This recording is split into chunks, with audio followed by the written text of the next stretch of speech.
মাইয়াতকে কবরে দাফন করা এবং দাফন করা ব্যাপারে বিভিন্ন মাসলা মাসাইল শুনতেছিলাম। এই আগে শুনেছি, এই দ্বিতীয় ভিডিওটি এটা। জানাজার পর মাইয়াতের চেহারা দেখানো, জানাজার পর মাইয়াতের চেহারা দেখানোর উদ্দেশ্যে দাফনে বিলম্ব করা মোটেও উচিত না।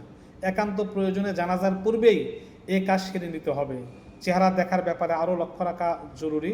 মুর্দাকে জীবিত অবস্থায় যাদের জন্য দেখা জায়েজ ছিল, মৃত্যুর পর শুধুমাত্র তারাই দেখতে পারবে, অন্যদের জন্য দেখা জায়েজ নয়। সুতরাং পুরুষ লাশ বেগানা মহিলাদের জন্য দেখা নিষেধ, তেমনি মহিলার লাশ বেগানা পুরুষদের দেখা নিষেধ।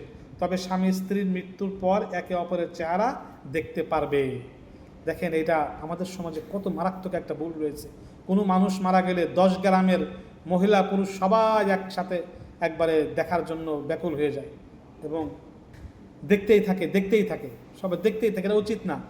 যে পুরুষকে মহিলারা দেখা নিষেধ ছিল, তার মৃত্যুর পরে সেই নিষেধ অব্যাহত আছে।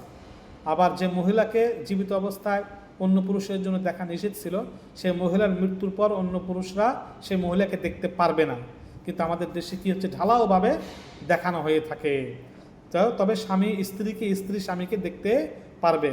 এই জন্য হযরত ফাতেমা রাদিয়াল্লাহু আনহা এই রাতের বেলায় দাফন করার জন্য বলেছিলেন, যাতে মানুষ তাকে দেখতে না পারে, যাতে কোনো পুরুষ তাকে দেখতে না পারে। গোপনে সামান্য কয়েকজন লোক নিয়ে তাকে দাফন করার ওসিয়ত করেছিলেন। এটা ফাতেমা রাদিয়াল্লাহু আনহার সে আদর্শ মহিলাদের গ্রহণ করা উচিত, এরকম ওসিয়ত করা উচিত। জানাজার পরে লাশ দেখানোর হিরিক না করা, যা দেখানোর জানাজার আগেই করা উচিত, দেখানো উচিত।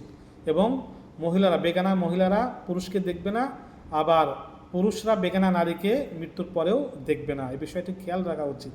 আমাদের দেশের সম্পূর্ণ বিপরীত কাজ হয়ে থাকে। আমরা এই মাসলাটির দিকে খেয়াল রাখবো পরবর্তী ভিডিওতে।